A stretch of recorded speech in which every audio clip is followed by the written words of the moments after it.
Welcome to Roadmap, how to take 3 listings a week until you're ready for more.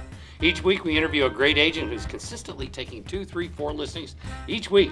And today is the greatest scripts show. We've got great scripts. This is going to move fast, so you're going to need to pay a lot of attention, take a lot of notes. And we're going to give you copies of the scripts too. Imagine that, we've never done that. We encourage you to take notes, apply as much of the knowledge as quickly as you can, and then use the copycat principle. If you're watching on Vulcan7 or the Lead Gen Facebook group, you'll have an opportunity to ask questions during the broadcast. Yeah, this will be very interactive, folks. Let me introduce my co-host from San Diego, Carly Hathaway. That's carlyhathaway.com. Hi, Carly.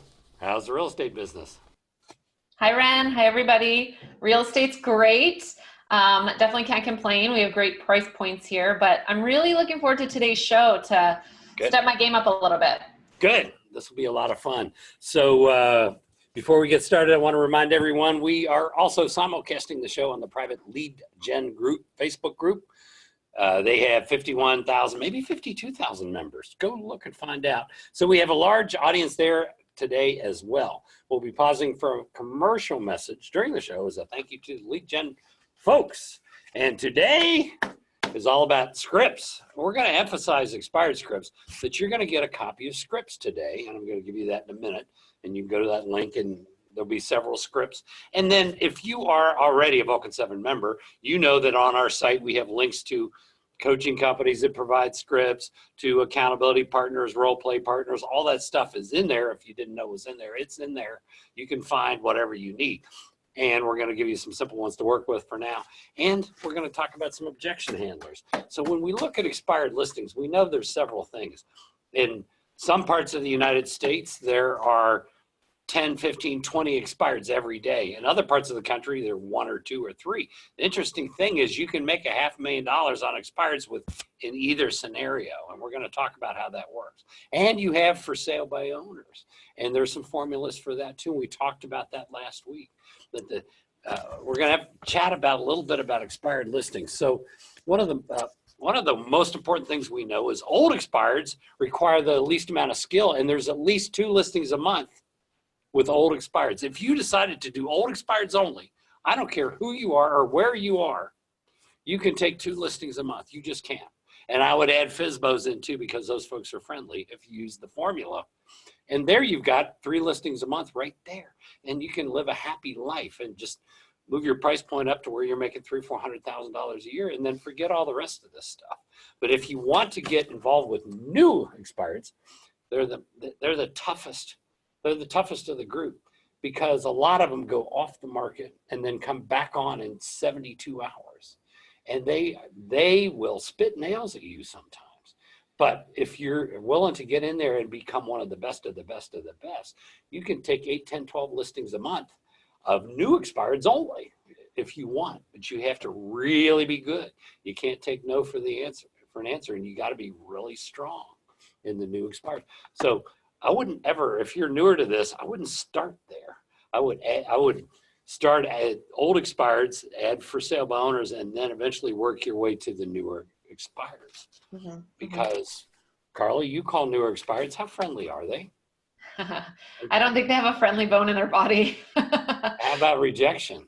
Yeah, I mean, you get a lot of rejection. So, right. That's what I was going to ask. Why do you think it's so important to have the script? Why not just, I'm a friendly person. Why not just call and try to have a conversation? Like, why are the scripts so important? Well, to make it repeatable and duplicatable. If you're just using it on, I'm a friendly person, I'm a nice person, they know you're a nice person, but all they know is that within about a 3-hour period of time, 57 people call them. And that's brutal. And then they decide, well, I'm not going to be very friendly back. Maybe they'll go away. And then somebody drops a little seed there and unlocks a door. And then it sails, but you got to get that recipe just right in order to make it. Yeah. And I mean, I think with the new expireds, the number one objection I always get is, oh my God, how'd you get my number? Stop calling me. How do we overcome that very first initial? Be one of the first people to call. Okay. So what, be on the phones at 8 a.m., 7:55? Right. I mean, yeah, well, I mean, the law says 8 a.m. to 9 p.m. If you want to follow the law very closely, you'll find that will keep you safe. But at 8 a.m., they're not getting as many calls. They may have gotten one or two others, and they get your best shot. So somehow you have to squeeze in all your expired calls in 6 minutes. Okay. All right. But it's just a lot easier because the battle to talk to people that have already received 32 calls, your skill level's got to go up even higher. It can be done, and people that are really good at it do it, but they know what to say. They know exactly what to say. Yeah. You know, maybe it's they apologize in a certain way that, you know, I mean, I remember there's one that says something like, they're like yelling. I'm like, I am so sorry. Let me apologize. That, what can I do to make that up to you? Which kind of throws them off and then goes into their pitch. So there's so many ways to do this, but we're going to give you some basics. It's one of the things you have to. This one's old as dirt. This is old as dirt with expired. Okay, this is old as dirt, but it works, and so you have to use it. I specialize in homes that didn't sell the first time. I remember one time I lost a listing. I met with them, and then they listed with this newer agent, and I'm like, well, why? And they go, well, she specializes in homes that didn't sell the first time. I'm like, oh God, I forgot about that one. Yeah.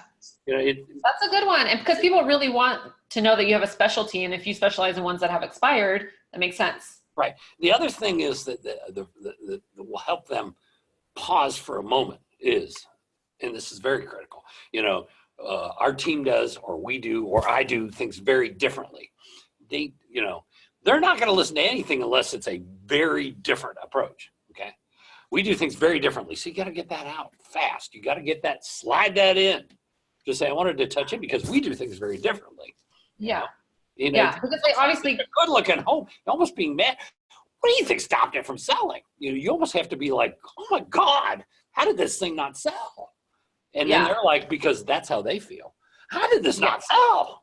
They're a little hacked off about that. And if you're just as outraged about it, then there's a little kinship there. Okay.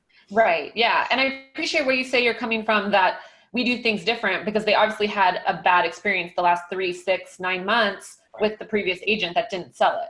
Right. So and you can even demonstrate.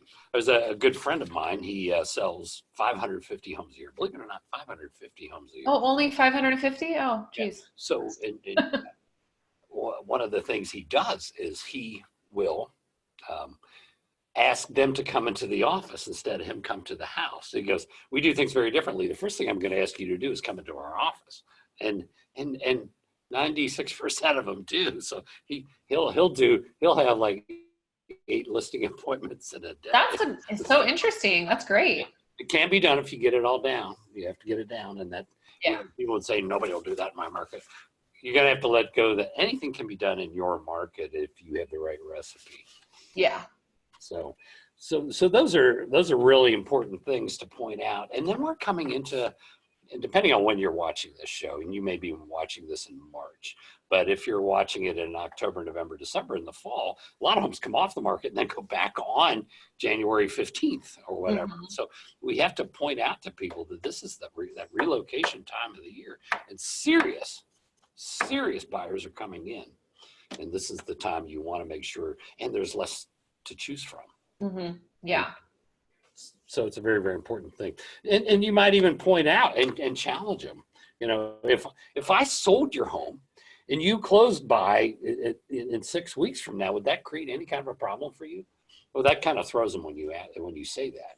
If we got it under contract and it closed in 6 weeks from now, would that create any kind of a problem for you? And that will cause them to pause. And then one of my favorite was, I would say, honestly, Scott, what's your hesitation to meet with a highly productive team such as ours? And then they'd be like, whoa. Anyway, let's look at some scripts. So if you guys will go to, and I'll only put it on the chat on the people watching on Vulcan7 network, and then we'll also type it on the Facebook network. If you'll go to this website, vulcan7.com/scripts, you'll see 5 or 6 scripts in there that you can use. There are plenty of good scripts. Just make sure whatever scripts you're using, ask everyone, you know, that has a home for sale bonus and expires, you know, where they're moving to, how soon they need to be there, what's important about moving there. You have to know what they're trying to accomplish. I run into bad scripts sometimes where the agent is not tuned into that, because if they don't have to move, and they don't have to move right away, it tells you a big story as to what the odds of getting it and how much they're going to want and everything else. If they have to move, they have to move right away. We used to say price and motivation. Actually, it's motivation and price, because if the motivation's high, the motivation's real high, price will fall in line real quickly. So it's always true. Yeah. So anyway, there's some scripts for people to use, and we can talk about that in a minute. We can get into a couple of the specific ones. You know, one of my favorites is the objectomatic, and that has gotten a lot of appointments for me. It's always worked. Yeah? Yeah. So the objectomatic, no matter what they say, well, give me an objection. Oh, I don't know. I just want to I'm sick of having open houses. I want to keep it off the market for a little bit. Great, Carly. Well, that's exactly why we need to meet. So no matter what they say, use the objectomatic. That's exactly why we need to meet. I like it. Well, you know, I think we're just going to hold off and we're going to put in some new carpeting.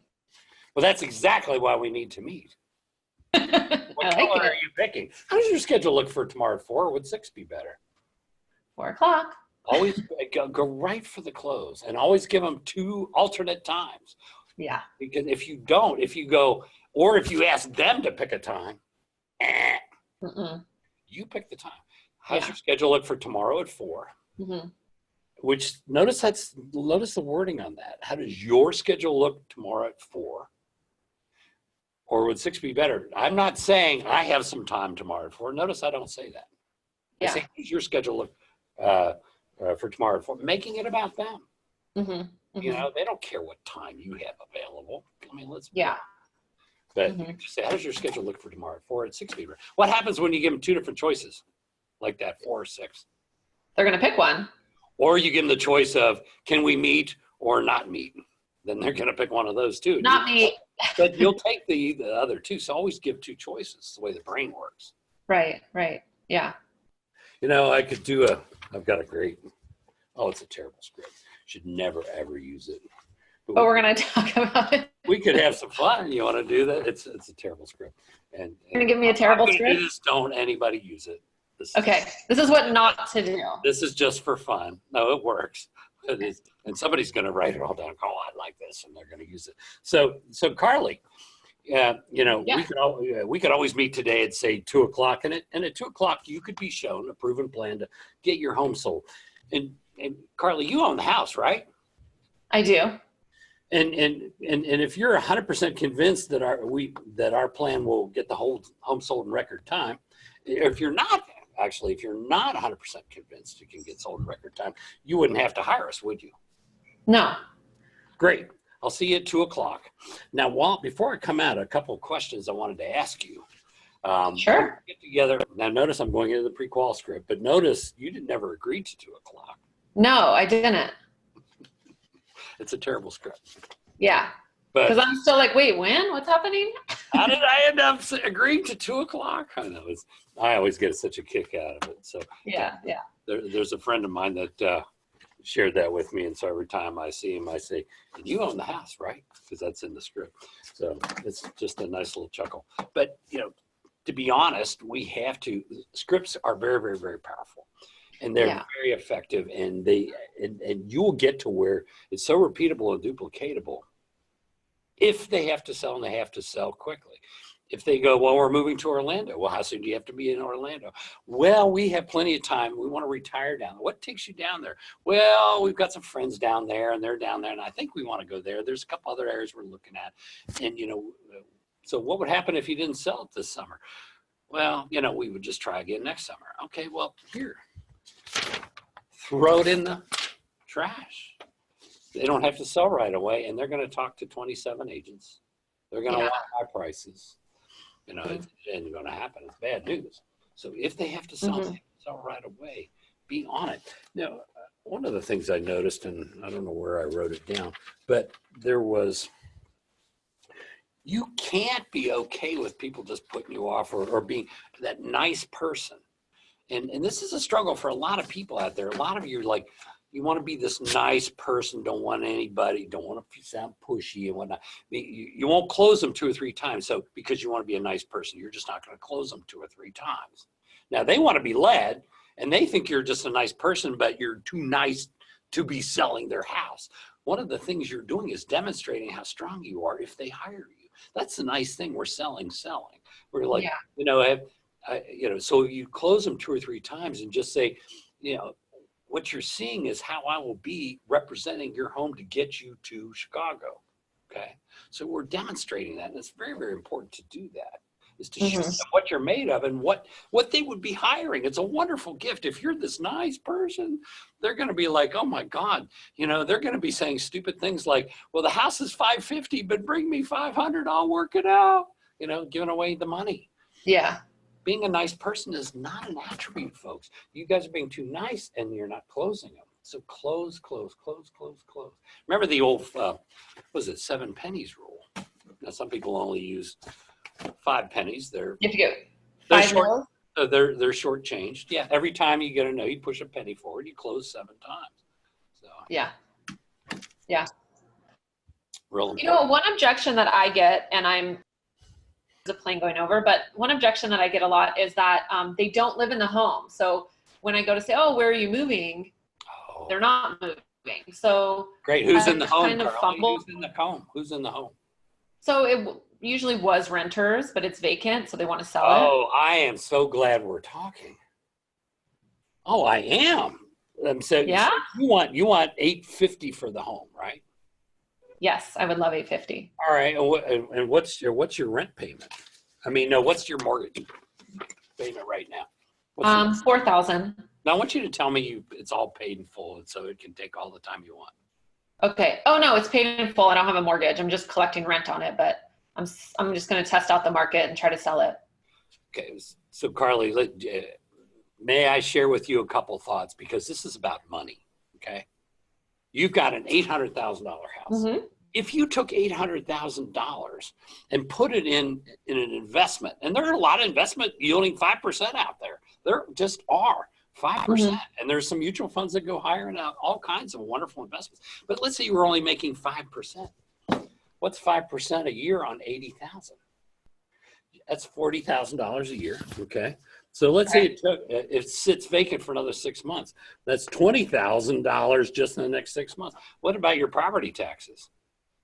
They're high. Well, how much are they? Give me a number. $3,000 for 6 months. Okay, so $3,000 over the next 6 months. Okay, and then there's utilities and insurance and everything else. So would it be fair to say another $6,000 over the next 6 months for utilities? And what about wear and tear and maintenance, and the hot water heater goes out and all the other stuff? So we put another $3,000 for that. So over the next 6 months, that's $32,000 out of the Bank of Carly that has left the Bank of Carly. $32,000. The carrying cost, I mean, it's costing you $5,000 to $6,000 a month having it sit there. Okay. That's true. Yeah. Plus the risk if your insurance company, homeowners insurance, finds out it's sitting vacant. I'm glad we're talking. Let's do this. I don't mind doing this. I can come out, take a look at the home, tell you how much it'll bring in today's market, how long it'll take, and what it is I've done to get so many homes under contract within a few short weeks' time, right in your neighborhood. How about tomorrow at 4, or would 6 be better? 4 would be better. 4 would be better. Okay, let's go into question and answer now, because that's what it takes to get this job. Okay, questions, folks. Questions. Facebook or Vulcan7 network. Let's talk about it, because you guys deserve to add 2 listings a month to your business. You do. You deserve it. Everything points to doing it except for feeling a rejection, which is normal. And you can skip right past that and just go ahead and list property. Go ahead. Questions, folks? Type one in. Either network. We have no questions. Okay, so my question is this: how do I overcome the rejection? So I know it's easy to say, oh, next, whatever, but you know, I've been on the phone for 45 minutes. I'm just getting beat up.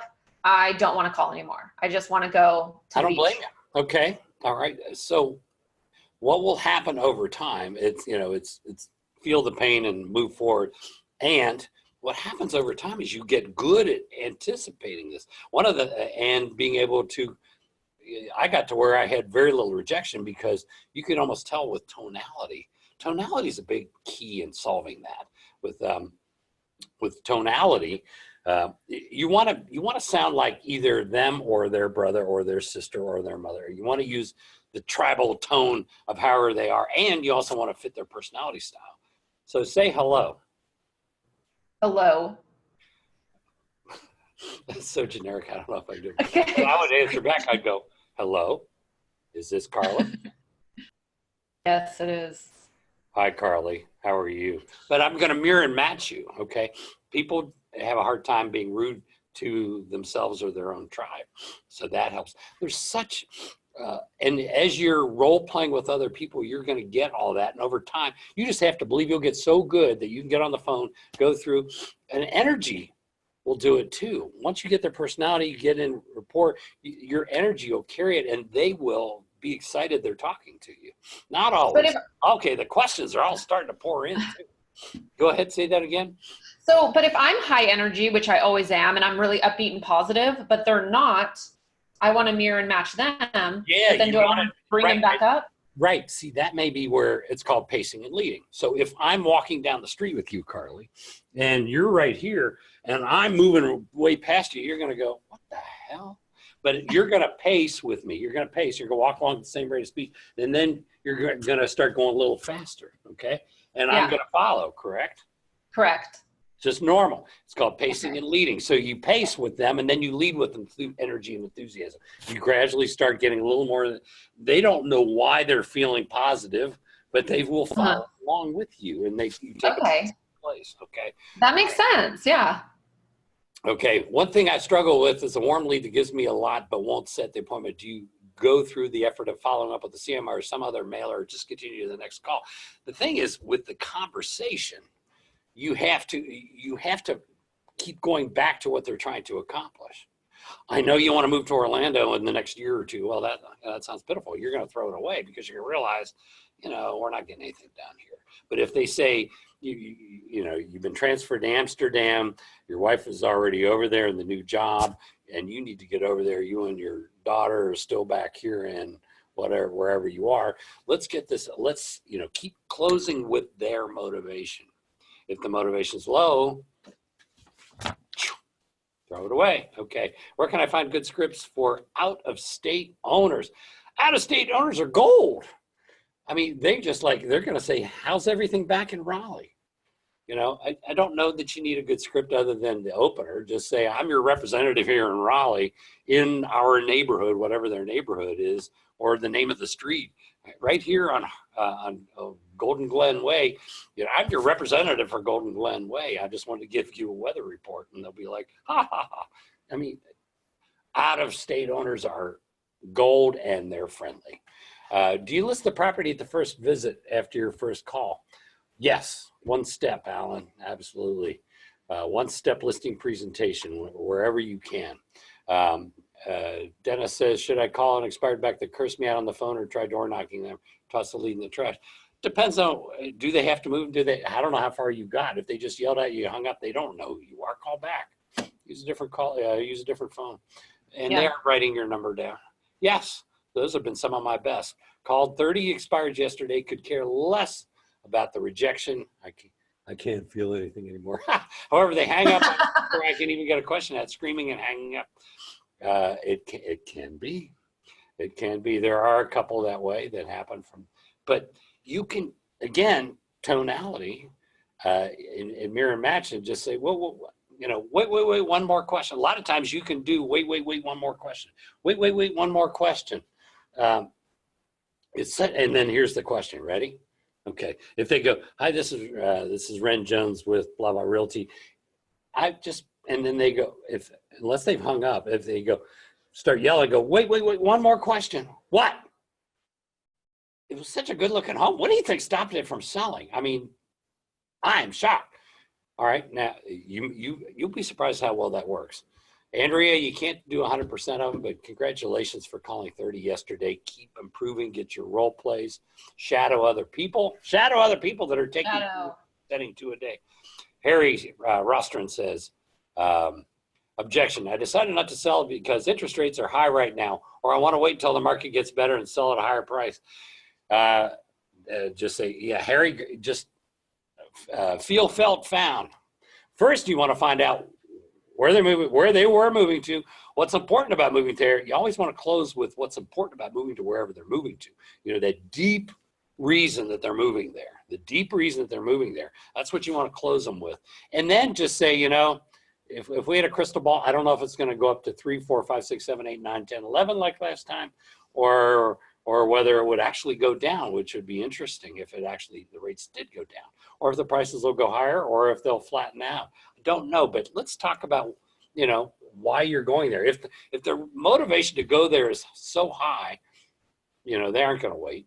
You know, it sounds like his motivation may or may not, or that may be a how to get you off the phone thing. So carry a little far. Neil Kimmel, good to hear from you, Neil. Objection, we're going to lease it out for 6 months. Okay, great. And then I would say, Neil, who could blame you? You know, and then just say, you know, and then I would go into such a good looking home, because that's a reflex no right out of the gate, Neil, you know that. It's such a good looking home. What do you think stopped it from selling? You know, if you knew that this time you could put it on the market and you would go under contract in about 3.5 weeks from now, and it would close a month after that, would you do it? Yeah, but I don't see how. Great. I'm glad we're talking. How does your schedule look for tomorrow at 4? Would 6 be better? You're not going to get them all, Neil. Some of them are already in the process of leasing it out, but you got to find out why, you know. I don't blame them. So anyway, let's see. Harry, Neil, Christo. Let's see. Am I hurting myself setting the appointment 3 days out? My calendar isn't available the same day or next. I might find myself calling on a Tuesday and setting for a Friday. Am I sabotaging myself? Well, with expireds, with a fresh expired, let's put that, with a fresh expired, if you had the ability to do it in 24, 48 hours, that would help. But 3 days isn't killing you.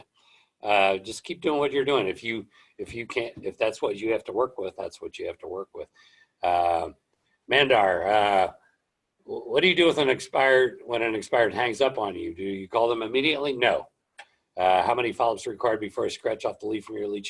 I'd give it a shot, but I don't think I would call them back right away. We got disconnected, but you might get away with that in certain cases. But I'd give it I'd try back for darn sure, so you can get the information you need. Always trying, wait, one more question. Just wait. Such a good looking home. What do you think stopped her from selling? For new agents who can't really afford Vulcan7 or other lead databases, you can afford it if it's a return on investment. I haven't even read the rest of the question. Mm-hmm. You can if it's an ROI. If you're not taking 1 or 2 or 3 listings a month from it, no, you can't afford it, because then it's an expense. It's not supposed to be an expense. Call old expireds with it. Call for sale by owners with it. Start at the shallow end of the pool, so every month you have a couple listings from it. Otherwise, it's an expense, and I would say get into another business if you're not willing to do that. And don't be just the nice person. Push through and become that person that's going to help them. They need your help. I have great script, business plan, energy, and training, but how did you begin without going out and getting business? Don't take no for an answer, Jasmine, and keep it up. I know you'll do great. Bart Byers, call me in 6 months. Neil, is that, they say, call me in 6 months. Tell me more about that. Or you might just say, they may say, well, I'm taking it off the market for blank months. Just say, okay, so you're thinking about taking it off the market for 6 months, or for a few months. Great. What's important about taking it off the market? I mean, you got to figure out where people are coming from. You can't just knee jerk go, well, you're missing an opportunity, because then you're mowing them over without listening to why they think that. Find out what's important about. Let them give you an explanation back so you know where they're coming from, because otherwise you're shooting and you may miss because you think it's this. But what's that word, ASSUME? There we go. What are the best hours to cold call FSBOs or expireds? They're Edgar Freenis. They are not cold calls. They have a home for sale and no agent.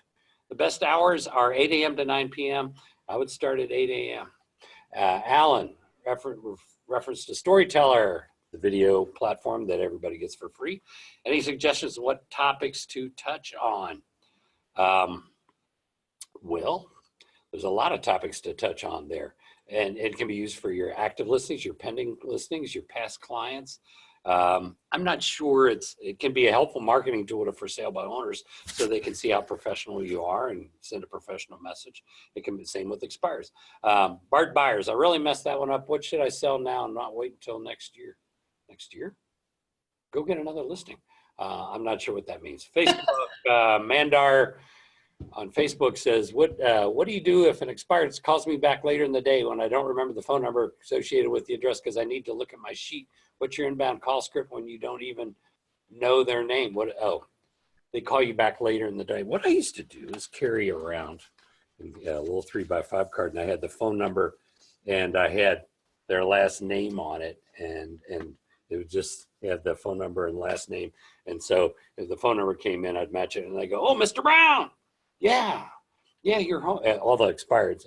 Yeah, your home came off the market. Yeah, I was wondering, are you still accepting offers on the property? Which is a great question to ask. Are you still accepting offers on the property? Ask everybody if you think they're going to hang up on you. Are you still accepting offers on the property? Mm-hmm. Objection. What would they say when they already have an agent to list with? I think they're lying to you. Just work through it. Work through it. Just say, so you've got an agent in mind. Okay. And everybody does. You probably have 2 or 3 friends that are agents. Great. And then keep going and make your case. Pam, been in the business a few years, but not have a busy track record with lots of business. Not sure how to convince them I have a plan that will work. You have to convince yourself first. If you believe it. I had a business partner one time, and she said, I said, we have a pretty good program for getting your home sold. And she goes, pretty good. It's the best. You really have to believe that they need your services and you're going to work hard. Don't you believe you'll work hard for them? And be strong. People want to be led, Pam. People want to be led. When you decide that, then it will happen. And then work your butt off. Good. All righty. And thanks for the question, Pam. That was great. It'll help a lot of other people. Bart, how can we create value and needs for sale owners to use agents? If they have to move and they have to move right away, number one, that's perfect. Because think about the people that are calling FSBOs. They don't qualify well financially, or they're looking for a deal. Well, that's not helping them. They need out-of-towners, well-qualified people looking for a nice house. And those come through agents. And they know that. So all you have to do is show up professionally, ask a lot of questions, and help them. And safety is a big factor. Safety is a huge factor. Type in for sale by owner in Google and put safety, the value of safety, and you'll find a nice long list. Andrea says, wait, one more question. Is it worth the risk calling DNCs? Because I find the number most accurate number, and I always get the owner. Depends on what you say, Andrea. Be careful there. You follow the law. Always obey the law. What else? I guess that's it. We're at the end of the list, Carly. I have one question. So what's the difference between your opening line and the script when it's an old expired as opposed to a new expired? Oh, great. I'm glad you said that. So the most important thing is nobody wants to be data mined. If you're calling an old expired, Mm-hmm. if you're calling an old expired, okay, you don't want to say, I noticed in the computer. Nah. Mm-hmm. I noticed my system, I see here, you want to make it sound like you remember it. So I would call it and say, Mr. Brown, you had a house for sale. Gosh, I want to say it was about 5-6 months ago on a cul-de-sac, that beautiful ranch home. Did you ever sell that? Okay, now you're going to have a great conversation, okay? Yeah, because they assume that you've seen it or you remember it. Remember it, yeah, and then you will have great conversations. I mean, you'll think you died and gone to heaven because you'll pick up 2 sales a month calling old expireds, because these are friendly calls. After They really are. After They 30 really are. days, they are friendly calls. Yeah. It's like, I mean, it's a 6-digit income the easy way, folks. It just is. Let's do one more. Ivan Conway says, any ideas? Lady interviewed several realtors and called me back. She said she was going to hire me and list next week. Then her son died, who was 25. I have been sympathetic and nice and don't know how to move her forward. Any ideas?